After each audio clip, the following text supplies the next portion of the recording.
ওনাদের কাছে তো লুকোনোর কিছু নেই। আসলে কি জানেন, আমার ছোট মেয়ে টিয়া, আমরা ওর বিয়ে দিয়েছিলাম, কিন্তু দুর্ভাগ্যবশত বিয়েটা ঠিক ম্যাচ করেনি। শ্বশুরবাড়িতে ওর ওপর খুব অত্যাচার হতো। শেষমেশ আর সহ্য করতে না পেরে আমার কাছে ফিরে আসে।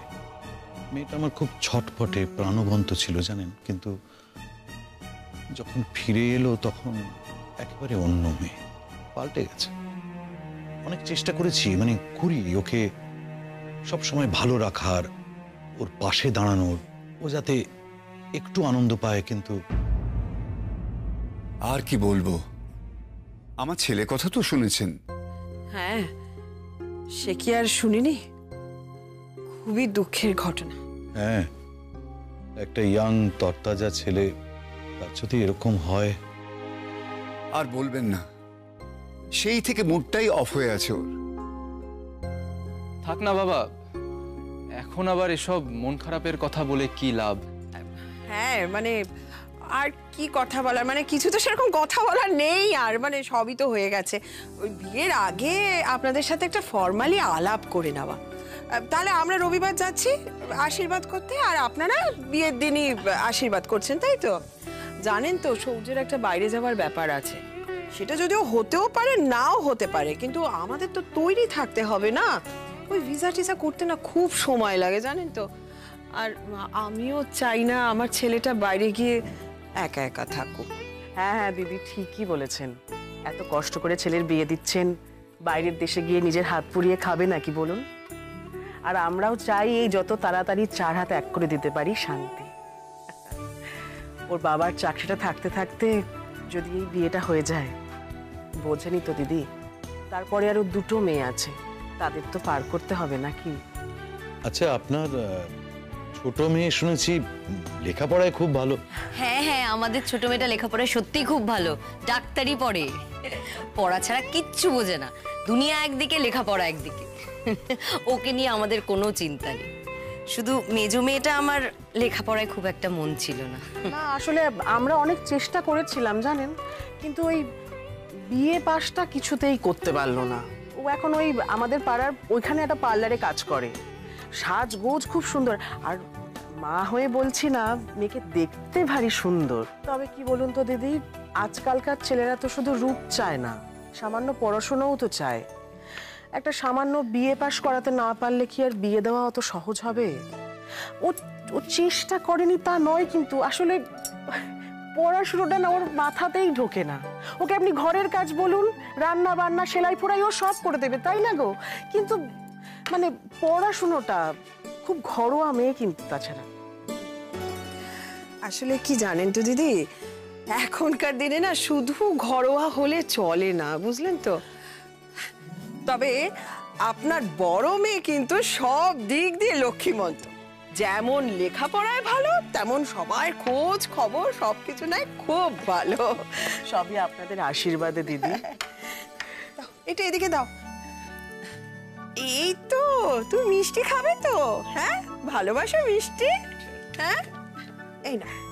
হ্যাঁ গো, ওদেরকে এবার ডাকি। হ্যাঁ, ডাকো। শোন, বর্দাবাবু আর বৌদিকেও একটু ডেকে দিস। হ্যাঁ, বড় বৌদি তো ঘুম থেকে ওঠেনি।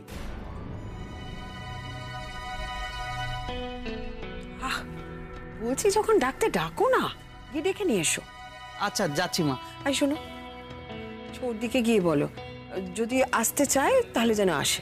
ছোট দিকে আমি ডাকতে পারবো না, সকাল সকাল মুখ জামটা খাবো নাকি? আপনি ডেকে আসুন। তো বেশি কথা কেন বলো?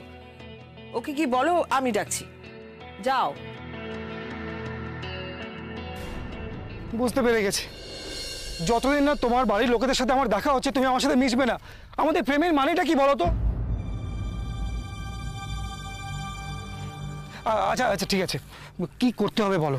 আচ্ছা, তোমার জন্য আমি শনিবার দিন শিফট করছি। শনিবার দিন ঠিক রাত্রি 12টার সময় কেক কাটা হবে, ঠিক আছে? 12টা? না না, আমি রাত 12টা অবধি কিছুতেই থাকতে পারবো না, এটা ইম্পসিবল। কেলেঙ্কারি হয়ে যাবে। আমি বাড়িতে কি বলবো? আরে বলবে বন্ধুর জন্মদিন, বলবে বাড়িতে যে ওই বন্ধুর বাড়িতেই থাকবো, আর কোনো একটা বন্ধুকে সেট করে দেবে। তারপর তারপর কোথায় থাকবো? তারপর আমার কাছে থাকবে। খবরদার এসব বলবে না। আচ্ছা তুমি পর্দানিসীন নাকি? হ্যাঁ না মানে আমি মজা করছিলাম। আচ্ছা ঠিক আছে, তোমাকে থাকতে হবে না, 12টার সময় কেক কাটার পর তোমাকে আমি পৌঁছে দিয়ে আসবো। কিন্তু আমাদের বাড়িতে রাত 12টায় পৌঁছানোর নিয়ম নেই। প্লিজ আমাকে এই ব্যাপারে জোর করো না। আমি সন্ধ্যাবেলা গিয়ে দেখা করে চলে আসবো, প্লিজ। পাক্কা? পাক্কা। কি আর করব, তুমি এত করে জোর করছো, যেতেই হবে। আমার জন্মদিনে তুমি নিজের ইচ্ছায় আসছো না, আমি জোর করছি বলে আসছো? না, আমি নিজের ইচ্ছেতেই যাচ্ছি, তুমি জোর করছো বলে যাচ্ছি না। কিন্তু হ্যাঁ, আমাকে বেশিক্ষণ থাকার জন্য একদম জোর করবে না। দেখো, সবকিছুরই একটা সময় থাকে। সময়ের কাজ সময়ের আগে করা যায় বলো? আমাদের যখন বিয়ে হবে, বিয়ের পর তো সবসময় আমরা একসঙ্গেই কাটাবো।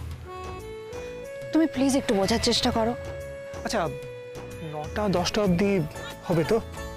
কষ্টে শিষ্টে ম্যানেজ করব। পার্লারে কোনো মেয়ের জন্মদিন বলে যেতে হবে, আর কিছু করার নেই। দেখেছো তো, মাথা খাটালেই মাথার থেকে বুদ্ধি বেরোয়, আর তুমি তো মাথা খাটাতেই চাও না। যাকগে, তাহলে ওই কথাই রইল, শনিবার দিন তুমি আসছো। ওকে ওকে?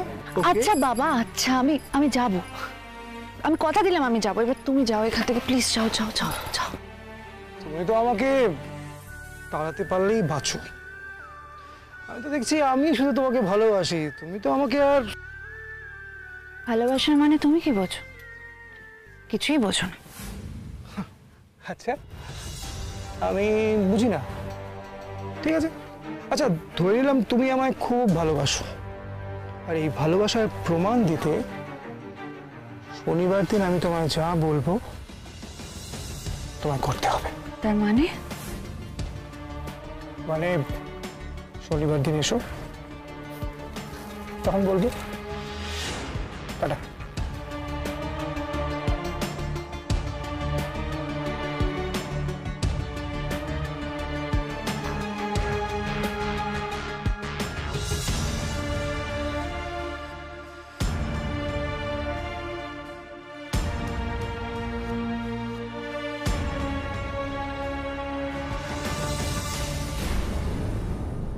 আমার বড় বৌমা খুব বড় লোক ঘরের মেয়ে, ছোটবেলা থেকে কোনোদিন কুটোটি নেড়ে দুটোটি করতে হয়নি, বুঝলেন তো।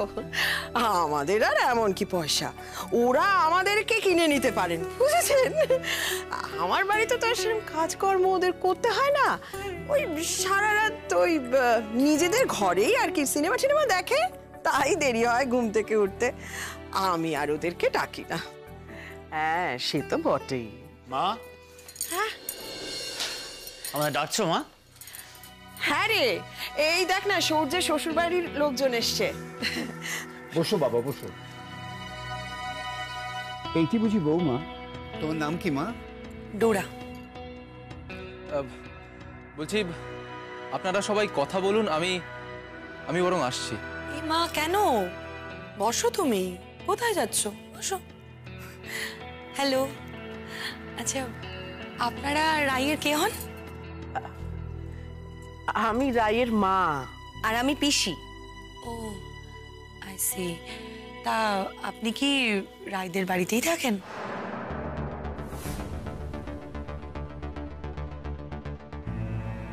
হ্যাঁ হ্যাঁ মা। হ্যাঁ, আমি ওকে নিয়ে এসেছি আমার কাছে। ও আচ্ছা। তা আপনাদের ছেলেকে দেখছি না, ও আসেনি? না, ও আসলে মানে চলাফেরার একটু অসুবিধা আছে, শুনেছো তো সবই। ও প্যারালাইজড নাকি একটা পা কাটা গেছে, এরকম একটা কিছু শুনেছিলাম না? হ্যাঁ, একটা অ্যাক্সিডেন্টে ওর পায়ের এই এই এই হাঁটুর নিচ থেকে কাটা যায়নি, কিন্তু প্রায় অচল হয়ে গেছে আর কি। আমরা অনেক চেষ্টা করেছিলাম, হ্যাঁ, কিন্তু কোনো লাভ হয়নি। পাটা বাদ যায়নি, পাটা আছে, কিন্তু ও থাকা না থাকা সমান। তাহলে আপনাদের চলে কি করে? ওই ওই ওই- ওইভাবেই চলে। রাইয়ের বাবার একার উপার্জনে যেরকম ভাবে চলা যায় আর কি। আর আমার ছোট মেয়েটা ডাক্তারি পড়ছে। ডাক্তার? এ হতে তো অনেক দেরি। ডাক্তার হলেই যে আপনাদের পাশে দাঁড়াবে এরকম কোনো মানে নেই, তাই না? কারণ ওর একটা আলাদা জীবন আছে, আর বিয়ে ফিয়ে হয়ে চলে যাবে, কিন্তু আপনাদের চলবে কি করে? আশ্চর্য! আরে ওনাদের নিশ্চয়ই কোনো প্ল্যান রয়েছে, তুই ওনাদেরকে এসব নিয়ে জিজ্ঞাসা করছিস কেন? জিজ্ঞাসা করছি কারণ কনসার্ন আছে বলেই। আর তাছাড়া ওদের বাড়ির মেয়ে আমাদের বাড়ির বউ হতে চলেছে, সো তাহলে আপনারা তো কখনোই কোনো কর্তব্য করতে পারবেন না। মানে এই বাড়ির স্ট্যান্ডার্ডটা তো কখনোই আপনাদের সাথে মিলবে না, তাই না? বৌমা, এটা তো কোনো যুদ্ধক্ষেত্র নয়, তাই না? আর এখানে কোনো কম্পিটিশনও হচ্ছে না, তাই স্ট্যান্ডার্ড মেলামেলির তো কোনো প্রশ্নই আসছে না। আর কর্তব্য, কিসের কর্তব্যের কথা বলছো তুমি? মেয়েকে তো আমরা আমাদের বাড়িতে নিয়ে আসছি, কর্তব্য তো আমাদের, তাই নয় কি? ওনারা যেমন পারবেন তেমন কর্তব্য করবেন। বাবা, তাহলেও তো কিছু কর্তব্য থাকে।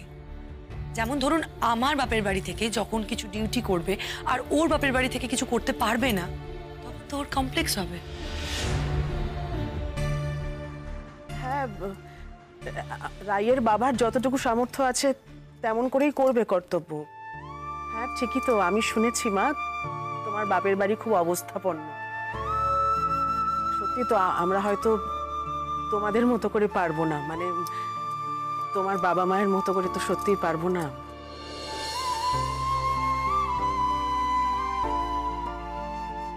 দিদি, বলছিলাম কি, এইসবে কিছু যায় আসে না। হ্যাঁ, তোমরা এমন কোনো কথা বলো না যাতে ওনারা অপ্রস্তুত বোধ করেন। মা, তোমরা যখন আমাদেরকে এখানে ডেকেছো তাহলে আমরা ফ্রিলি কথা বলবো, এটাই স্বাভাবিক। হ্যাঁ, তোমরা যদি চাও যে আমরা জাস্ট শোপিস হিসেবে বসে থাকবো তাহলে কথা বলবো না। না না, তা কেন? তোমাদের কথার নিশ্চয়ই অনেক দাম আছে, ঠিকই তো। তোমরা তোমাদের মতামত বলতেই পারো। আসলে কি বলুন তো, স্ট্যান্ডার্ড অনুযায়ী সবকিছু না হলে খুব মুশকিল। কি মুশকিল? হ্যাঁ, আমি বিয়ে করছি শ্বশুর বাড়ি থেকে উপঢৌকন পাবো সেই জন্য নয়।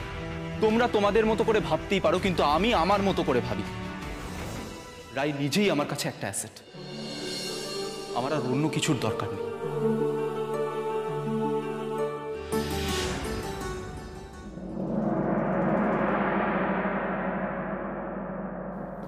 মা, আমায় ডেকেছো? হ্যাঁ রে, রাইয়ের বাপের বাড়ির লোক এসেছে, তাই জন্য। তাতে আমার কি করার আছে? আমাকে কেন ডেকে পাঠিয়েছো আমি সেটাই তো বুঝতে পারছি না।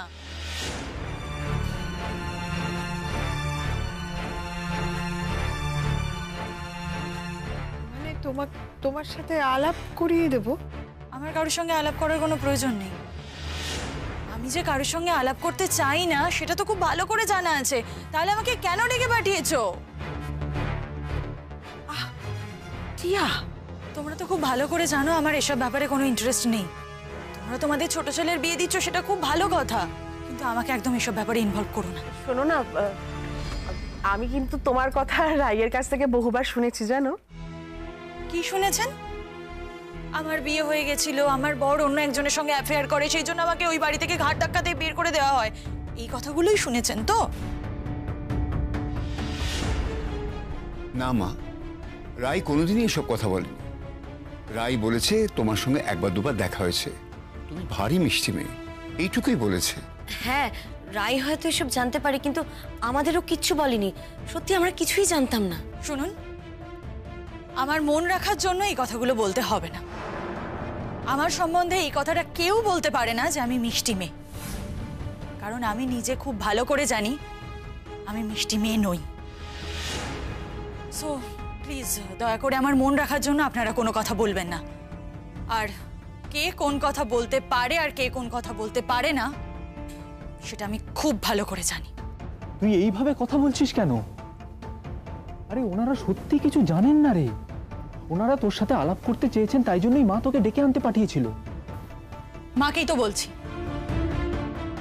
এইভাবে লোক দেখিয়ে সবার সামনে ঘটা করে ডেকে পাঠাবে না আমায়। টিয়া, কি হচ্ছে কি মা?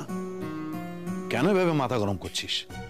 তুই এক কাজ কর না, তুই এখানে বসে সবার সঙ্গে একটু গল্প কর, তোর ভালো লাগবে। দেখ, না না না, আমার কারোর সঙ্গে গল্প টল্প করার কোনো প্রয়োজন নেই, আমার অনেক কাজ আছে। সর। হ্যাঁ, সে তো বটেই, অনেক কাজ আছে এখন ওর। সাজুগুজু করবে, তারপর একটু বেরোবে।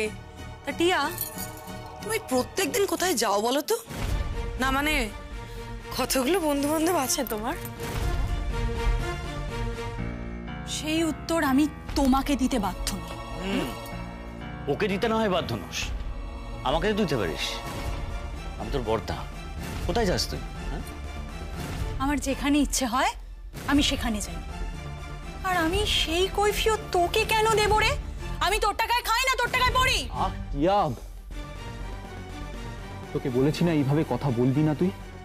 তাহলে ও আমাকে জিজ্ঞেস করছে কেন বল? কেন আমাকে জিজ্ঞেস করছে? ওর এত বড় উত্তর তো কিসের? শোন, আমি বাবার টাকায় খাই, বাবার টাকায় পড়ি। বাবা যদি আমাকে কিছু জিজ্ঞেস করে আমি তার আনসার দেব, ও জিজ্ঞেস করে কোন সাহসে?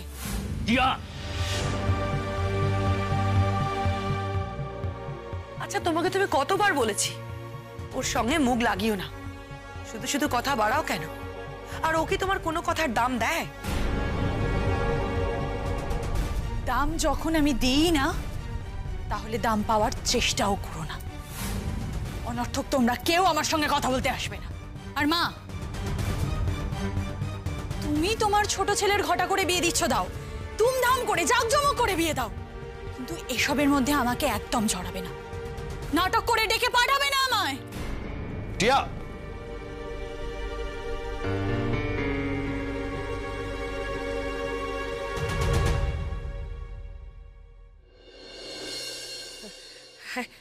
এই একটু আগে বলছিলাম না আপনাদের, ওই ওর মুডটা সবসময় অফ থাকে জানেন তো।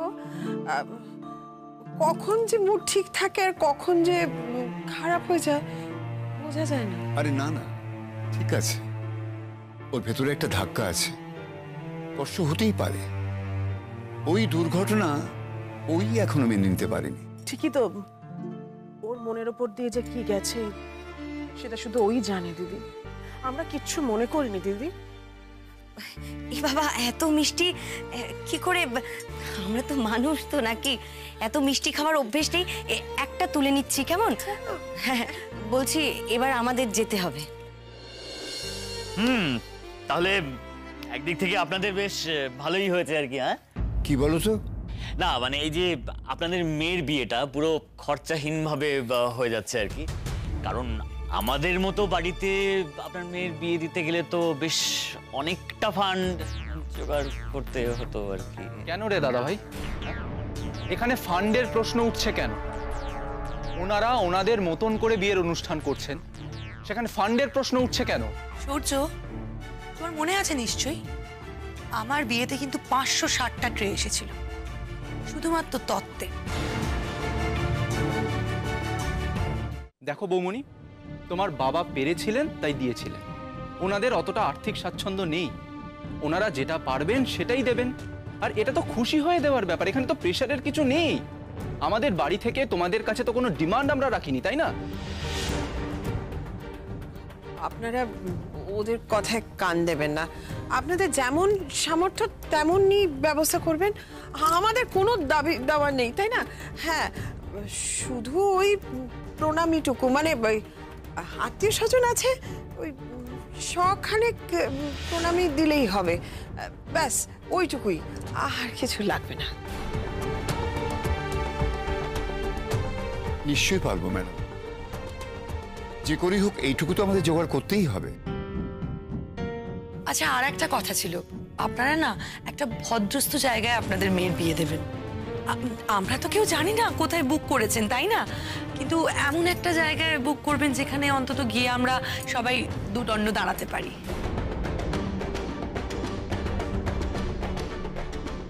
হ্যাঁ মা, আমরা তোমাদের স্ট্যান্ডার্ড জানি, চেষ্টা করবো তোমরা গিয়ে দাঁড়াতে পারো ওরকম একটা জায়গায় মেয়ের বিয়ে দিতে। আজ তাহলে আসি। সে কি আপনারা তো কিছু মুখেই তুললেন।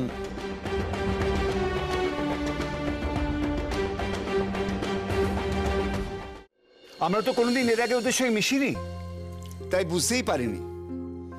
ছেলের বউ আর বোনটা অন্যরকম, মা বাবার তো কোনো তুলনাই হয় না।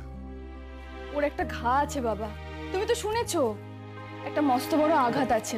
ও এরকম ছিল না জানো তো, এখন এরকম হয়ে গেছে। তুমি কোনো চিন্তা করো না, আমি আছি তো। ওই বাড়িতে গিয়ে ওই বোনকে আমি একদম চেঞ্জ করে দেবো। সেসব তো ঠিক আছে রাই, কিন্তু ওই বাড়ির বড় ছেলে আর বড় বউকে যেরকম দেখে এলাম, ওরা তো মানুষকে মানুষ বলে গণ্যই করবে না রে। সৌর্য আমাকে সারাক্ষণ প্রোটেক্ট করবে, তোমরা একদম চিন্তা করো না তো। হ্যাঁ, সেই ভরসাই তো আছে। এবং শ্বশুর শাশুড়িও খুব ভালো মানুষ। শোনো, ওরা যদি তোমাকে তোমার অবস্থা নিয়ে খোটা দেয়, তুমি কিন্তু ছেড়ে কথা বলবে না। তুমি তো আর যেছে যেছে ওদের বাড়ি যাচ্ছ না। সৌর্য তোমাকে পছন্দ করেছে, তোমরা দুজন দুজনকে পছন্দ করেছো। এতে হঠাৎ করে সব টাকা পয়সার কথা কেন আসছে?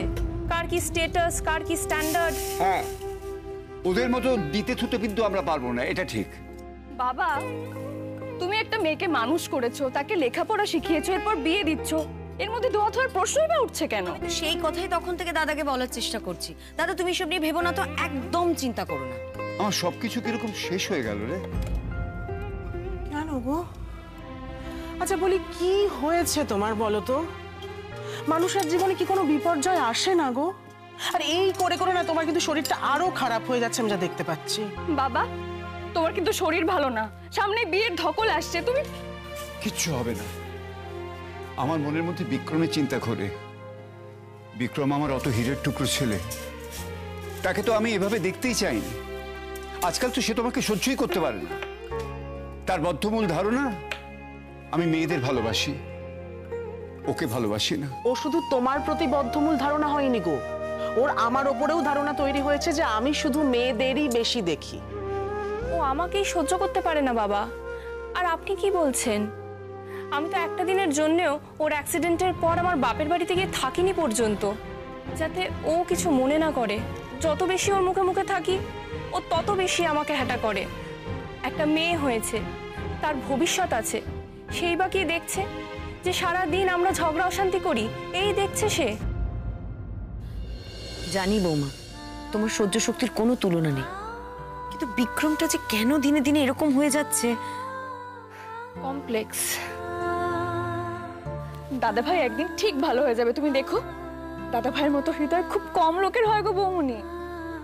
আমার দাদা ভাইকে কি আমি চিনি না? ওকে কি ছেড়ে যেতে পারি না সাধে? সেই ছেলে যখন এরকম কথা বলে, তখন ভেতরটা পুরো শেষ হয়ে যায়। তার মধ্যে আজ আবার ওই রাইদের শ্বশুরবাড়ি গিয়ে ওই যা ভাসুরের কথা শুনে, মেয়েটার কথা শুনে মনটা বড্ড খারাপ হয়ে গেছে।